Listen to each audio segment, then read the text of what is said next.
Rodrigue here.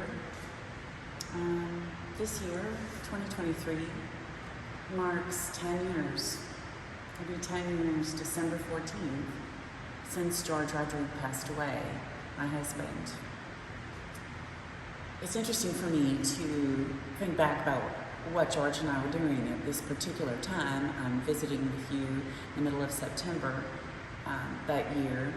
He was very ill, but he was also still going. We still had plans. We still were he was still doing amazing things. He was still creating and he was still painting. This is one of the works that he was working on, just before he passed away, and that is why it is incomplete. He was working on it at that time. We left for Houston, it was October 30th, day before Halloween, I always remember, and he never came back. And this was in his studio. There were actually 3 paintings that George was working on when he died. One of those is a very intense landscape, and that is currently barely finished at all, just a little bit of paint and quite poignant. That is on view currently at the West Baton Rouge Museum in Baton Rouge, Louisiana, and we'll be traveling for 2.5 years, so check out our website to see that one. It'll go to 3 different states, legacyarttour.org. The second one is on long-term view, really permanent view, I hope, at the Bayou Teche Museum at George Rodrigue's hometown of New Iberia, Louisiana.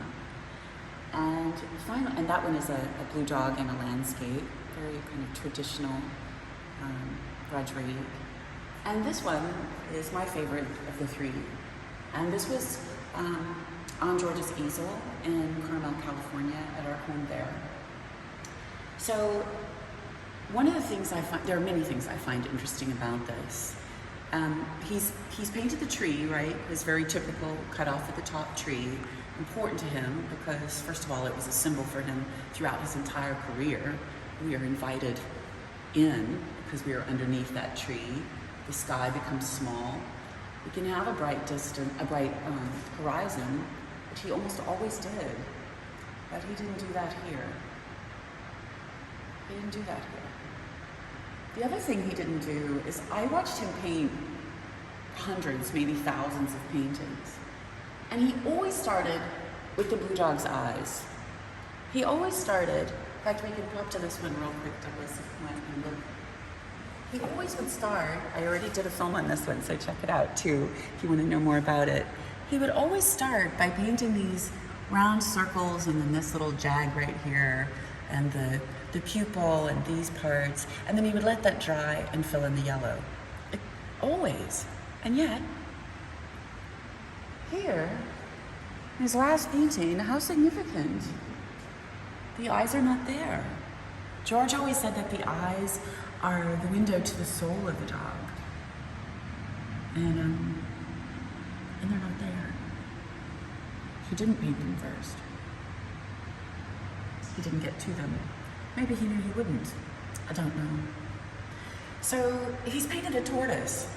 What happened was George and I, when we left his last PET scan in Houston, which was late spring of 2013, we were driving across the Permian Basin, actually, and there was a kind of an outdoor junk shop that was loads of fun. George loved stopping at those things. And they had these gigantic outdoor tortoises made of, I don't know, ceramics, I guess. And George bought several of them, and he peppered them in our garden in Carmel when we got there. And he was inspired by that idea and mimicked this after one of those and turned this painting into an illustration of Aesop's Fable, the tortoise and the hare. And George called this painting, a painting he didn't finish. He titled it on the back, anyway, as though he knew, "Don't Slow Me Down."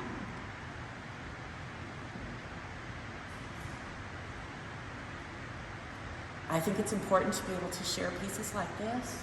This exhibition here at the Museum of New Art, also called MONA in Portsmouth, New Hampshire, is called George Rodrigue Painting for Myself. oil paintings he did entirely for himself, oftentimes for our home, some also to raise money for causes that were really important to him. And pieces like this, just not for anything but the deepest need of his soul to make a statement.